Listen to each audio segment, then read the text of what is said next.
अब out of 100 92 mobile Bharat में बनती हैं और भारतवासियों के हाथों में बनती है। यह हमारा जो है चरित्र है। यह एक मौलिक अंतर जो है हमको देखने को मिलता है हमारी पार्टी और दूसरी पॉलिटिकल पार्टी में। अब रशिया यूक्रेन की लड़ाई हुई है, अभी चली रही है। आप लोगों को जानकारी होगी, रशिया की रूस की तरफ से बराबर मिसाइल्स, बम, तोप, गोले, ये सब सारे चल रहे थे। यूक्रेन में रहने वाले लोग बड़ी संख्या में तबाही के दौर से गुजर रहे थे। हमारे बच्चे भी, हमारे भारत के रहने वाले वहां पर स्टूडेंट्स भी पढ़ते थे।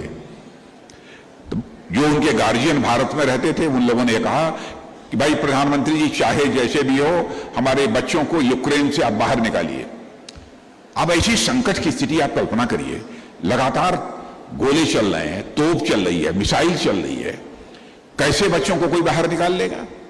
लेकिन देखिए, भारत की साख, भारत की धमक अंतर्राष्ट्रीय जगत में कि हमारे प्रधानमंत्री ने सीधे टेलीफोन मिलाया रूस के राष्ट्रपति मिस्टर पुतिन को, फिर टेलीफोन मिलाया यूक्रेन के राष्ट्रपति मिस्टर जेलेंस्की को, और साथ ही टेलीफोन मिला दिया अमेरिका के राष्ट्रपति मिस्टर बाइडेन को, और तीनों से यह कहा कि आप 4-5 घंटे के लिए यूक्रेन में युद्ध रोक दीजिए ताकि हम अपने भारत के बच्चों को वहां से हम बाहर ला सकें। तो बच्चों को हम भारत लाने में पूरी तरह से कामयाब हुए। यह है भारत की हैसियत। कोरोना के दौरान एक ऐसा संकट पैदा हुआ, विश्व में यह संकट पैदा हुआ, सभी देशों के लिए एक बहुत बड़ी चुनौती थी, हम लोगों के लिए भी बहुत बड़ी चुनौती थी, क्योंकि कोरोना की जो वैक्सीन लगती है वह भारत में भी बनती नहीं थी। हमारे प्रधानमंत्री ने तुरंत जो है वैज्ञानिकों से मिलजुल कर उनका हौसला अफजाई की और कहा जो भी खर्च होगा हम देंगे। और आपको जानकर खुशी होगी कि हमारे देश के वैज्ञानिकों ने वैक्सीन बनाई,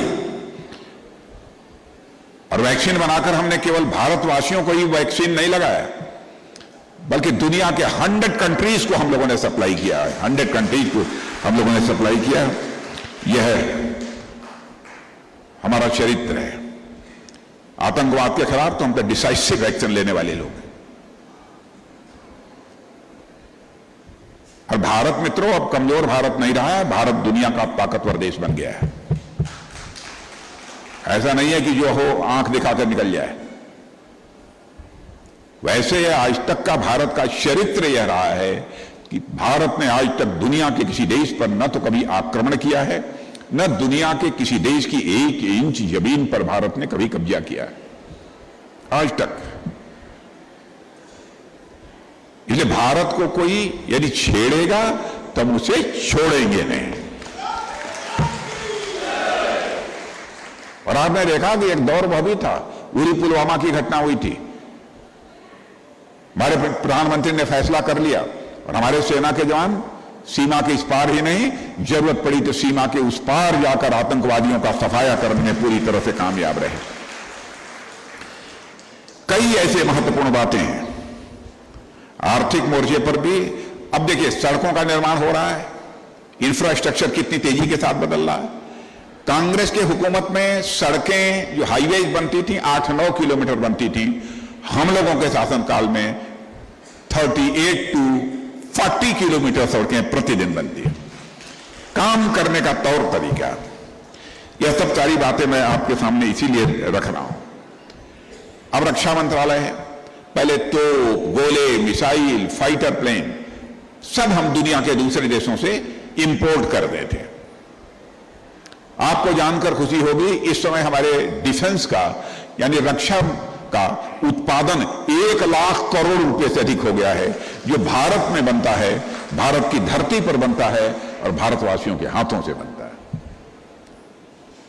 पहले हम सारी चीजें दुनिया के दूसरे देशों से इंपोर्ट करते थे, आयात करते थे। और बहनों भाइयों, आपको जानकर खुशी होगी कि 20,000 करोड़ से अधिक का हम एक्सपोर्ट कर चुके हैं। यह है भारत। तो भारत तेजी के साथ आगे बढ़ रहा है। इस चुनाव में हम लोगों को पूरी ताकत लगाकर, जो भी हमारे भारतीय जनता पार्टी के प्रत्याशी हैं,